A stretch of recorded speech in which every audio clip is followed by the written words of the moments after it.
In 2014, snow covered Georgia, causing people to be trapped within their homes for days. In 2017, Hurricane Irma punished Georgia with a heavy rainfall and high winds. Data from the National Weather Service at weather.gov shows these high winds lasted several hours across most of the state, which resulted in thousands of downed trees and caused 1.5 million customers in Georgia to lose power. Is your family prepared for a disaster like this to happen in your neighborhood? What do you do when the power is out for 3 days? Do you have enough food and water stored at your house to survive? What about any prescription medication or simple hygiene needs? Well, let's discuss these options. Let's discuss why you need to be prepared and have an emergency preparedness kit inside of your home. Emergency preparedness kits are helpful during long term disasters and can help you and your family survive. I'm going to talk about three main points today. First, I'll discuss what an emergency preparedness kit is and why you should consider making one for your household.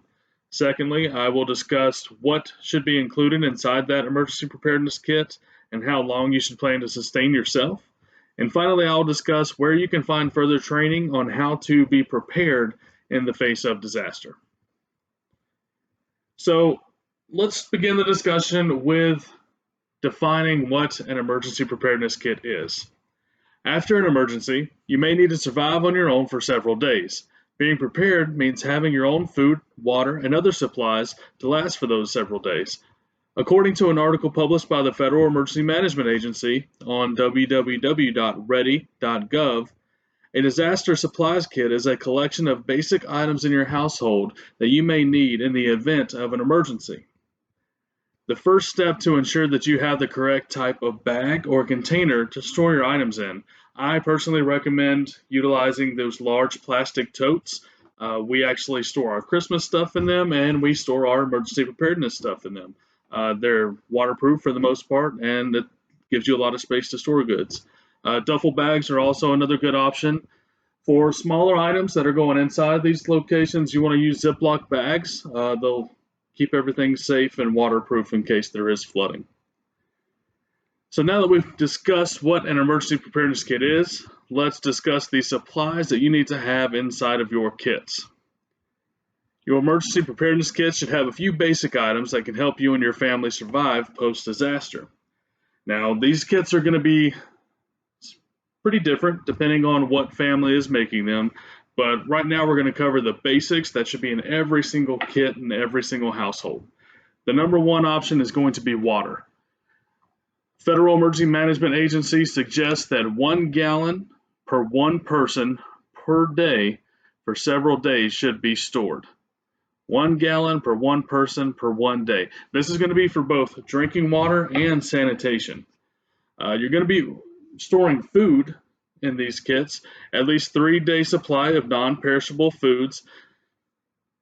You must also consider storing formula. If you have any infants in your household, we recommend utilizing canned goods. They last a long time and you can store them anywhere you like. You want to make sure that you have a battery-powered or hand crank radio. If you are without power for multiple days, you are going to be relying on these hand crank or battery powered radios to receive information.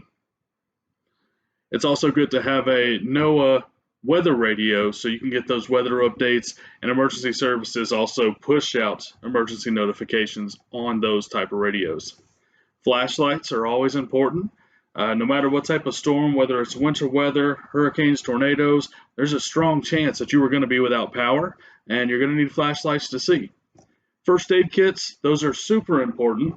Whenever we're talking about storm, disasters, debris flying everywhere, there's a chance for you or your family to get hurt. So you want to make sure you have the basic first aid there that can solve any kind of those easy problems before help arrives.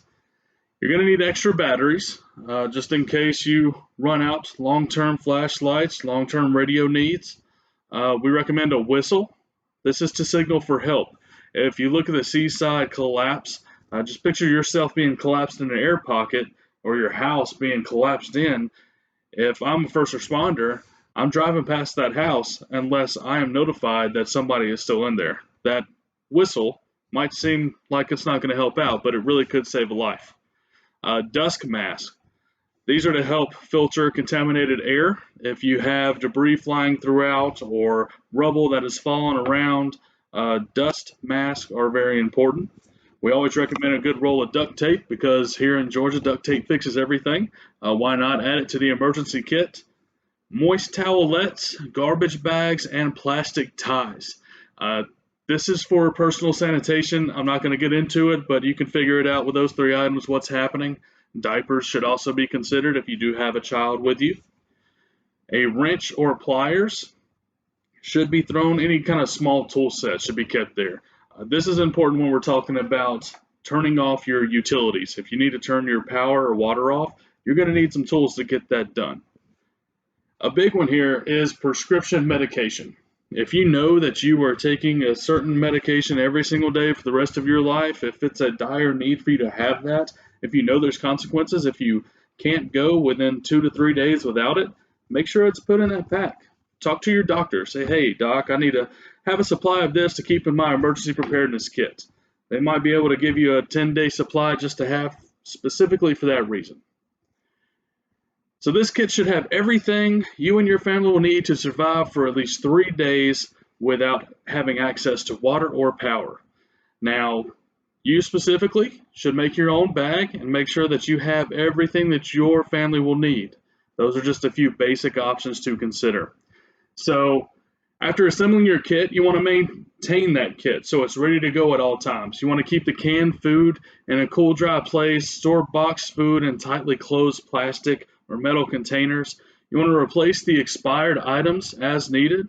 Maybe every quarter of the year, go in there and check everything and replace what needs to be replaced. And rethink your needs every year and update your kit as your family changes. Okay, so now that we have a full understanding of what an emergency kit looks like, let's discuss further training opportunities to help you and your family stay safe from a disaster. The number one thing I can recommend is to get involved. Get to know your local agency. Understand what your local area's biggest threats are and how you can be prepared in your home. Your local emergency manager, their job is to have a full understanding of the highest level threat that faces your community. They are going to be the ones that can help you make a plan for you and your family. You are help until help arrives, so you need to make sure that you and your family are getting the training and the tools that are needed to help protect each other and also the community that you live in. That's why I highly recommend looking into the community emergency response teams. According to Georgia Emergency Management and Homeland Security Agency at gema.ga.gov, community emergency response teams, CERT teams as they're called, programs educate individuals about disaster preparedness for hazards that may impact their area and trains them with basic disaster response skills. This covers such things as fire safety, light search and rescue, team organization, disaster medical operations. All of these key things come together to make you and your family prepared for whatever comes your way. In conclusion, we discussed 3 main topics. First, I discussed what an emergency preparedness kit was and why you should consider making one for your household. Second, we discussed what should be included in your preparedness kit and how long you should plan to sustain yourself and your family. And finally, we discussed where you can find future training and how to be prepared in the face of disaster. Emergency preparedness kits are helpful during a long-term disaster and could help you and your family survive. In conclusion, it is important to be prepared for whatever might impact you and your family's safety. You are responsible for your family's well-being after the disaster. Don't let them down. Make a preparedness kit today. This could literally be life or death, guys. So if I had to persuade anything else in the world, it would be this. Make sure you are prepared, your family is safe. Hope you have a good one. Thank you.